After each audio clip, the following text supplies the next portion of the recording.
Hello world, this is Zam playing Late Age Calum in Lucid's 2022 Dominions 5 tournament. This is turn 64, and we've now entered an open war with Pangea while trying to mop up the remains of Abyssia.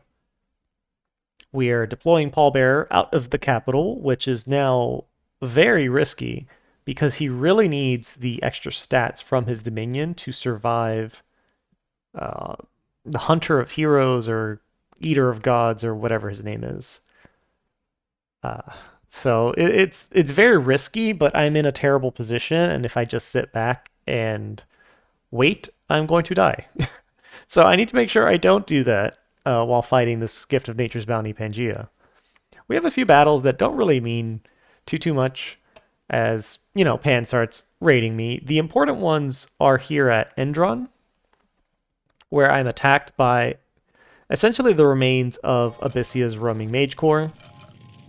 You see I had a few people drop to the back there just to kind of stop any gem baiting or fancy scripts, but there were just too many damn mages. And granted, for just being a bundle of mages, they did pretty good. Unfortunately, that's the last we'll see of them. Almost all of them died, so pretty good. However, that is offset by an absolute disaster here at Belagor. I sincerely underestimated how many units, I guess, were inside the fortress.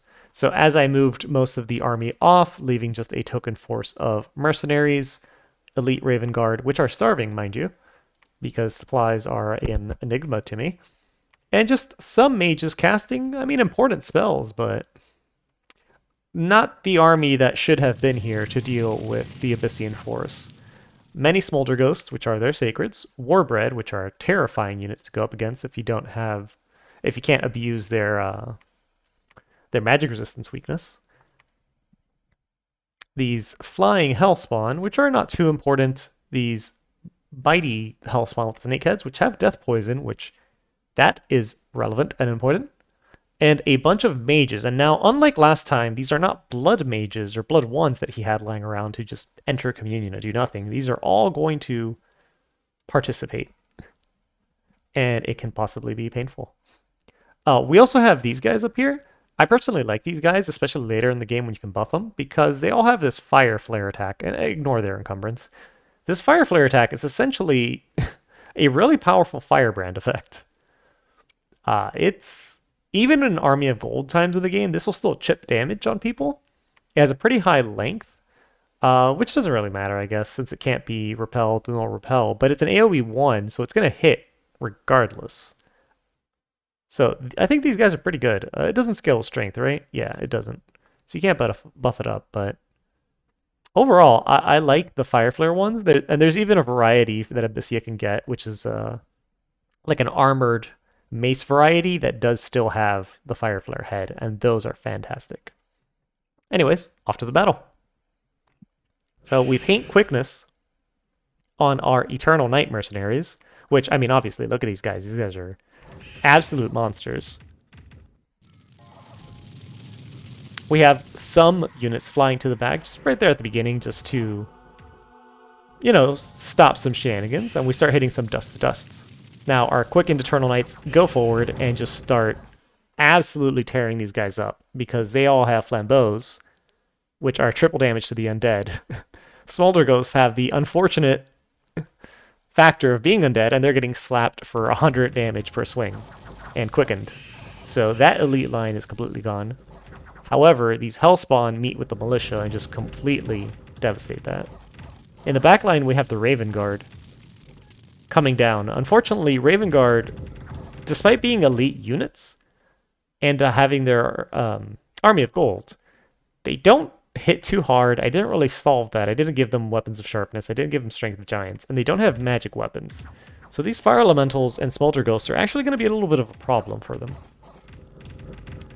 Not to mention everyone around them having plate armor might take them a little long to kill since I hadn't buffed them. Unfortunately, in our back line, we have these Hellspawn have torn their way through militia, and they're hitting my mage corps, which is pretty bad, because I think the name of this game is get these Eternal Knights to just cut through everything. So remember, their attack is also armor piercing. These are straight up flambeaux. Unfortunately, my back line is completely routed. This Harab Elder is just chilling because he's asleep. But once he wakes up and sees what's happening, I think he's out of dodge if this Fire Elemental doesn't just straight up kill him. I hope he doesn't. I hope he gets away because he's got really good items on him. Oh no. Oh no. Yeah, I think he's done for. 10 fire resistance. Maybe he'll have a chance, right? Come on. Nope. All right. So this is ended up being an absolute disaster here at Belagor. We've wiped out most of the Abyssian army, but the army I had here is also gone. That was a major mistake, losing an army at this stage. So, yeah, that was a disaster. That could have been avoided, but I guess the timer, the Pangean timer was ticking, and I got a little bit nervous, and I kind of tried to hustle. Fortunately, I'm able to capture Abyssia's capital, so I guess that's good. I get to move these forces off to replace the army that just got wiped out at Belagor. That also delays the steel ovens even longer, which is fun and fantastic.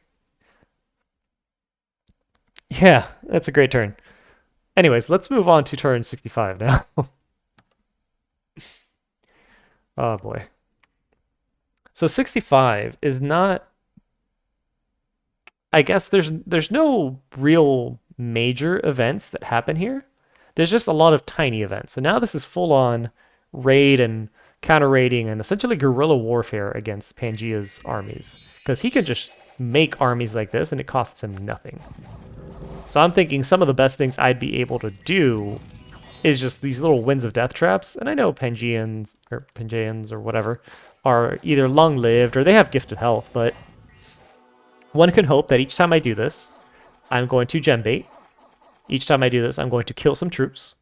So this was a Harab Elder with a staff and a Blackhawks, but I killed 16 Grove Guard, which is, you know, 1,000, close to 1,000 gold, 750, 800. It's something. And I'm just going to be doing that while he pretty much does the same with this golem. And this golem is a menace because although its gear looks rather basic, the important thing to note is these Boots of the Plains allow it to magic phase anywhere it wants. And that's a problem because now I can't lock it down. The best thing I could do is send it home, in which case it just teleports back the next turn. So it's a menace, and it's going out right now, and it's killing. I don't know where it hit this turn, but what it's doing is it's finding all these temples that are unforted and just breaking them one by one so that his dominion can continue to creep into my lands. So it's tough. Here we have another Harab Seraph trying to probably do a Winds of Death and failing. Most of these are just Winds of Death traps. Some are actual small military investments, but his forces are endless at this point. He can just make more at any point in time. Just make more. I think here he's got like some pan thugs. Yeah, some light-ish pan thugs. I wonder why that one's got an activate. Probably dropped somewhere. So for the game for him is essentially just damage me somehow.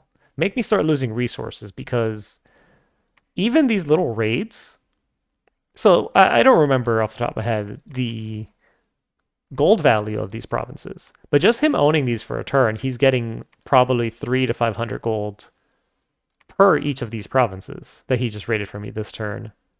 Same up here, or well, this is mine. Arnbeg, okay, maybe in Arnbeg he's not getting that much, he's just getting this much because it doesn't have his dominion. But these that do, yeah, he's probably just swimming in it. And these raids cost me a lot more than they cost him, even if I win some of the fights.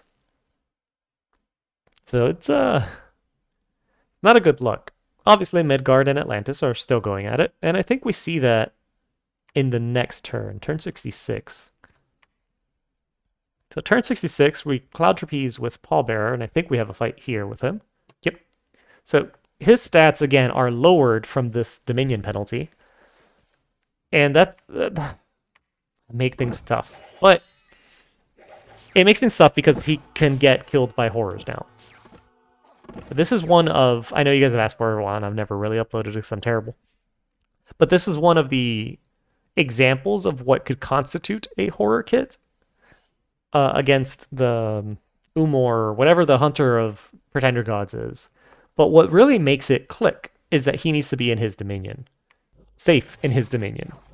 And the most important part of the kit is one, some sort of chaff, which he brings automatically, but it's also that spirit helmet, just to stun these horrors, because horrors tend to not have elemental resistances. In this case, this is the same thing he was doing to Chi. Nothing we don't already know here.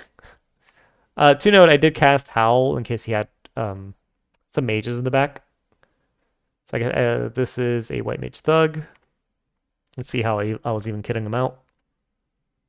Yeah, not the most fantastic kit, but since he has those death gems, he's able to cast Invulnerability and Soul Vortex, get his hit points up, very protective against mundane attacks, and a very basic kit. These thugs are really, really good, but it's tricky to use them, especially against the Astral Communions that Pan may be fielding.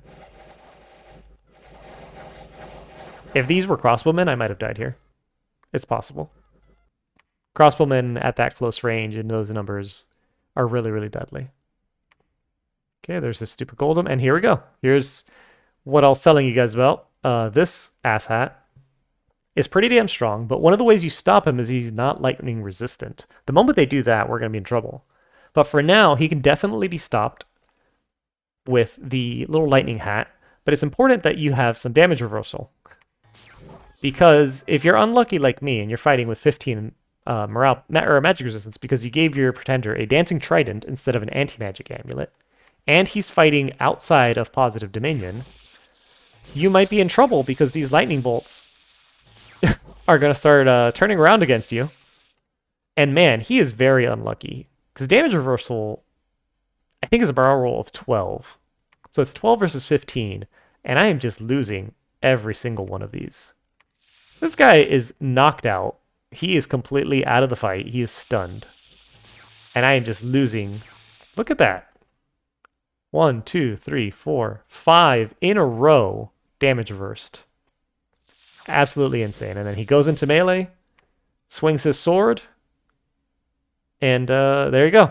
So 1, 2, 3, 4, 5, 6 damage reversal. Magic resistance checks failed in a row. Just goes to show. Sometimes it be that way. And there you go. Pallbearer is dead again. He'll be back in the spring because he's not soul slayed. But he's dead, and all the equipment he had on him is dead too. And now I can't use him to kill the Pangeans. Great. We have some minor fights here and there, just either pan-raiding me or me counter-raiding him. And we have a major battle between Atlantis and Midgard because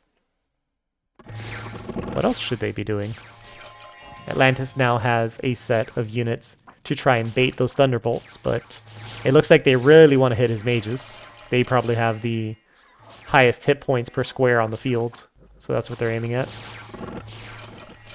We have an actual deployment of Vans. For those who forgot his bless, it's defense skill plus 8. These guys are monstrously difficult to actually hit in melee, but as long as you use magic, you're probably okay.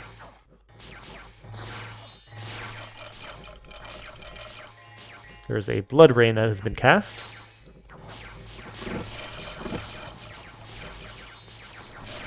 There you go. These Vans, although may be impossible to hit in melee, are actually susceptible to cold, and those cold blasts are doing work. Usually it's been seen as kind of like a not that great ability, but it's doing pretty good. And we have Storm of Thorns coming out to hit these Storm Demons. I don't think... Yeah, they don't have any protection, so it'll do work against them. I don't know how the Atlanteans haven't routed. That's impressive. Well, regardless, they're able to... Oh, there's the rout on both sides. But I think Midgard routed first. So there you go. They're able to force their way through this Midgardian army, taking massive losses. Absolutely massive losses. and also inflicting the same on Midgard. Who could possibly profit from that situation or that kind of battle? Oh, tell me it's not Pangea. Oh, here we have another set of these Pangean thugs. Light thugs for the most part. And I'm just summoning fire elementals. Just goes to show, right? Yeah, these guys don't have too much fire resistance. Well, there's elemental fortitude, but it doesn't stack with temper flesh.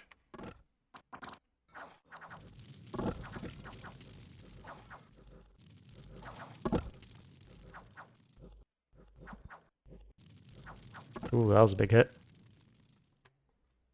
How big are the fire elemental hits? 12 plus 28. Holy shit. Well, it should be 12 against 14. And that's, I guess, a fair amount to chip through, but that plus 28, that's a hit right there. Oh, and now we have this guy casting Incinerate at close range. Yeah, this is over.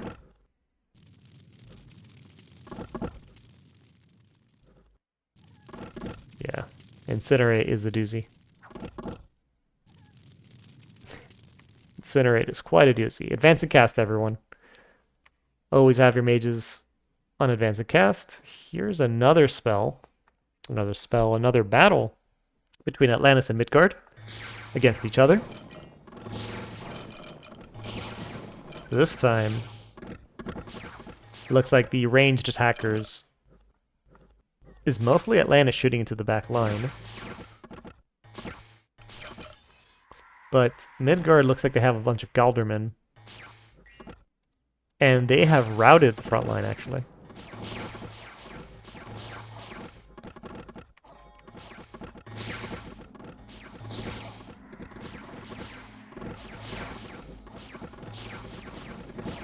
Okay, Storm Demons are out of ammunition and going into melee.